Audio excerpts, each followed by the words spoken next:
Olá, boa noite. Meu nome é Camila, sou do Ministério Esperança de Israel e nós estamos mais uma vez aqui, na quinta com a palavra, para a gente continuar as nossas leituras, as nossas reflexões, as nossas percepções daquilo que o Senhor tem a nos ensinar através da palavra.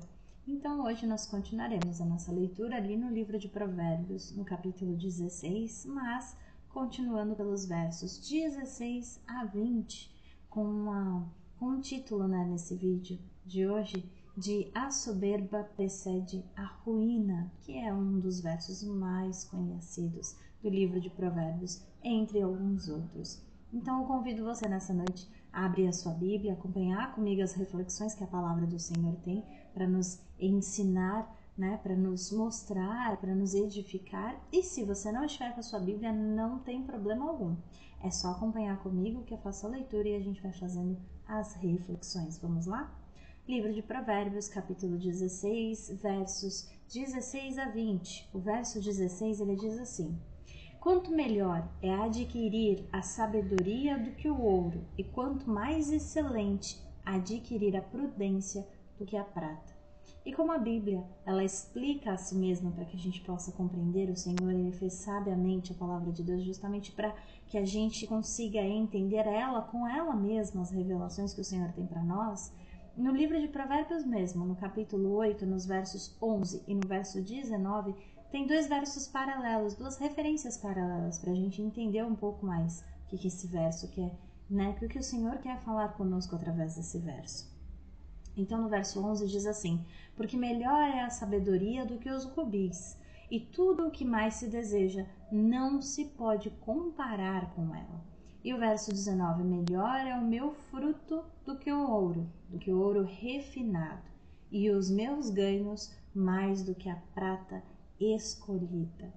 E a reflexão, uma das reflexões que a gente pode ter através desse verso é de uma forma muito simples e de uma forma muito direta, é que melhor é ter a inteligência, melhor é ter a sabedoria, melhor é ter o entendimento e o discernimento que a palavra de Deus nos traz, do que grandes riquezas, Porque aquele que tem prosperidade material, ele simplesmente é rico, Esse é o nome, esse é o adjetivo, ele é rico.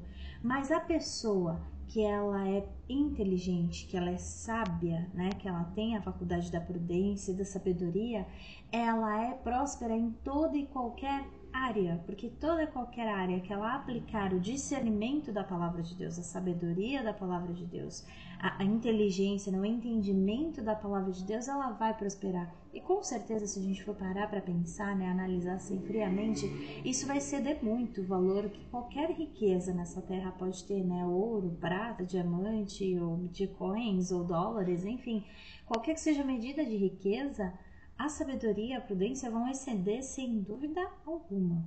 Então, no verso 17, a gente continua a nossa leitura e a nossa reflexão. O verso 17 diz assim: que o alto caminho dos retos é desviar-se do mal, e o que guarda o seu caminho preserva a sua alma. E por que isso, Como é que a gente pode refletir nisso? Justamente porque esse é o caminho do bem, ele é o caminho mais afastado possível, ele é contrário, mais afastado, mais antagônico possível do mal, O bem, ele não jamais compactua com o mal. E aí, se a gente for pensar em caminho, em estrada, é como se o asfalto desse caminho, O asfalto dessa estrada fosse a obediência, fosse o dever, E porque justamente é a obediência, é o dever que nos leva a observar a palavra de Deus e fugir de qualquer atalho, E seguir a clareza do caminho que está na palavra de Deus, iluminado, pela palavra de Deus, que é luz. Então, aquele que recebe a instrução, que recebe a repreensão, que observa essas instruções, essas repreensões do Senhor e guarda elas, ele vai se tornar, a palavra de Deus diz, que ele estará entre aqueles que são sábios. E a vida dele acaba sendo guardada, protegida, porque ele está constantemente em vigilância para não entrar em caminho ou em atalho desse caminho, Ele está constantemente em vigilância. tem na palavra de Deus fala, né, que aquele que observa os seus próprios caminhos, ele guarda a sua vida. Mas não é só a pessoa que presta atenção onde está pisando, mas é a pessoa que tem a referência da palavra de Deus para observar os caminhos que ela está trilhando, né? Tem uma referência para poder identificar qual é o caminho bom e qual é o caminho ruim. E ainda tem na palavra de Deus não, mas existe na palavra de Deus sim, e até existe a seguinte reflexão, né, que a gente pode adicionar aqui, que aquele que ama a sua vida poupa a sua boca, justamente porque a prudência, ela impera, né, que nós calemos primeiro, possamos ouvir tudo o que está ao nosso redor, possamos refletir sobre tudo o que está ao nosso redor e não necessariamente reagir de pronto, falando todas as coisas, mas ponderando tudo aquilo que deve ser dito e o que não deve ser dito.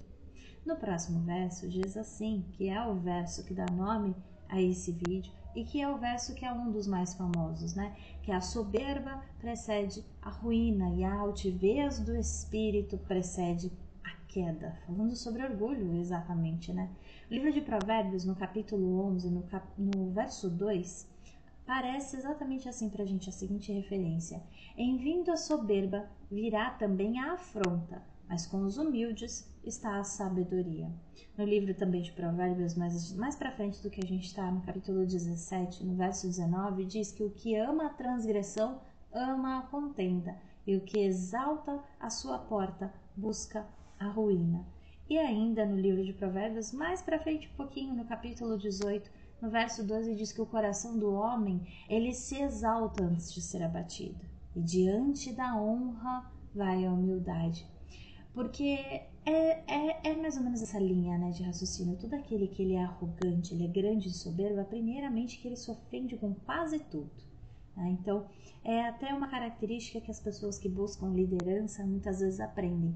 Aquele que se ofende com todas as coisas, ele não consegue suportar, por exemplo, o peso de liderar uma comunidade, de liderar uma igreja, de liderar uma casa. Porque muitas vezes você precisa ser o último, você precisa estar em posição de humildade, você vai muitas vezes passar por situações onde você vai ter que superar algumas coisas. Então, se você tem a arrogância, né, é a reflexão que traz pra gente nessa noite. Se a arrogância é maior, qualquer coisa é ofensa. E isso traz diretamente bem dentro da palavra de Deus, né? Porque dizer que antes da destruição vem a arrogância é justamente mostrar pra gente na prática. Provérbios, no capítulo 11, verso 2, diz, né, que quando vem a soberba, então vem a vergonha. Porque a soberba, ela precisa ser defendida sobre todas as coisas, né? Ela precisa se defender de todas as coisas que acontecem, porque ela julga que tudo é um ataque contra a grandeza daquele que se entende como arrogante, como soberbo. Ele se entende grande, ele se entende suficiente, ele se entende poderoso, ele se entende mais sábio, mais forte, o mais importante. Então, tudo que acontece o contrário é um ataque. Então, a pessoa já entra nesse estado, né, de defesa e de insegurança e de falta de paz, né? E antes da destruição vem a arrogância, como o livro de Provérbios fala pra gente, né, que também quando vem a soberba vem também a vergonha, porque esse espírito altivo que se coloca acima de todas as pessoas, que se coloca acima do próximo, é aonde brota as atitudes de orgulho, né? E essas atitudes de orgulho levam a um caminho de vergonha, principalmente porque nós aprendemos através da palavra de Deus que nós não somos coisas alguma, mas o Senhor é tudo o que pode existir, tudo o que já existiu e tudo o que existirá, e que é através dele que nós aprendemos, crescemos, prosperamos. Então, se nós nos colocarmos como coisa grande, forte e poderosa, a vergonha certamente virá. Primeiro, por estarmos defendendo coisas que são praticamente indefensáveis, e segundo, pela nossa natureza falha e pecaminosa. Nós defendermos uma ideia de que nós somos grandes e poderosos vai nos levar ao fracasso, à ruína e à vergonha, inevitavelmente. No próximo verso diz também: melhor é ser humilde de espírito com os mansos do que repartir os despojos com os soberbos. E a gente pode refletir, né, que se a gente for parar para pensar nesse comportamento, nessa pessoa, nessa situação que o verso traz pra gente, essa é uma pessoa que é feliz. Por quê? Porque a gente entende que ela tem o favor de Deus e, consequentemente, ela tem o favor do homem. A pessoa que tem o favor de Deus, ela tem de diversas formas imunidade a perigos e tranquilidade de consciência.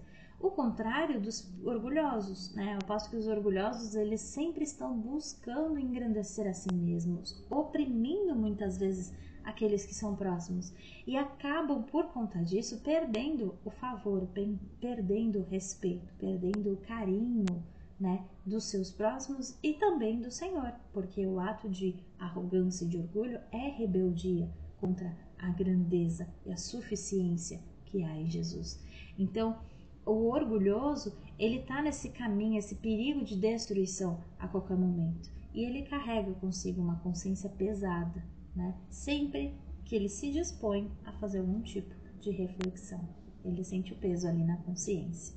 E o próximo verso diz assim pra gente, o próximo e último, na verdade: o que atenta prudentemente para a palavra achará o bem, e o que confia no Senhor será bem-aventurado.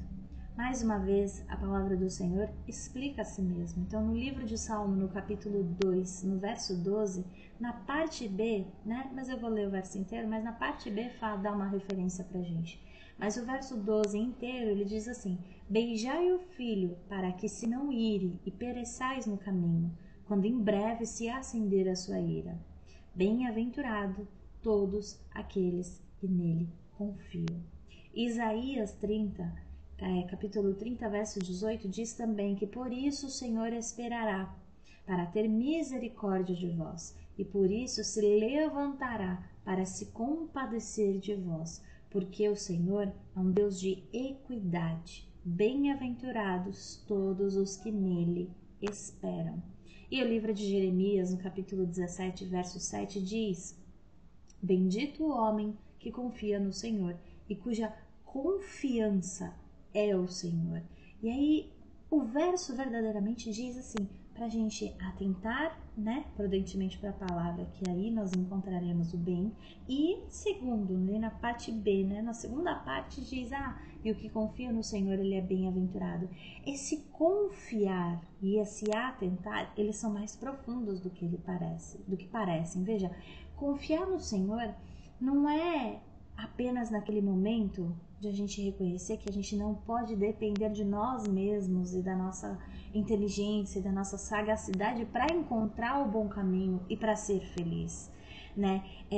Confiar no Senhor é mais profundamente perceber e entender e conhecer a palavra a ponto de compreender que a gente não cruza as mãos e os nossos braços, né, em ociosidade, mas a gente lida com todas as coisas com sabedoria, lida com todas as oportunidades com sabedoria. Não é esperar assim, eu espero no Senhor, eu confio no Senhor e todas as coisas que Ele quiser acontecem na minha vida. E aí senta no sofá. Não é sobre isso. É sobre cada passo, cada etapa, cada projeto, cada ideia, cada sonho, você apresentar diante do Senhor, buscar uma resposta no Senhor e se movimentar para que assim o Senhor manifeste a vontade dele sobre a sua vida.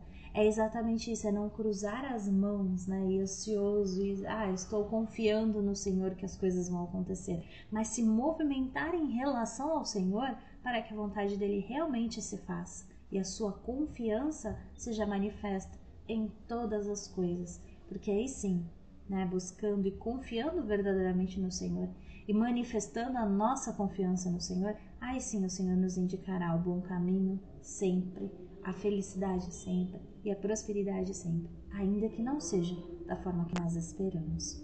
Essas foram as reflexões dessa noite, desses versos. Eu agradeço a sua companhia até aqui e se assim for da vontade do nosso Senhor, na próxima quinta-feira eu continuo a leitura e as reflexões do livro de Provérbios. Eu agradeço a tua companhia até aqui e que Deus te abençoe.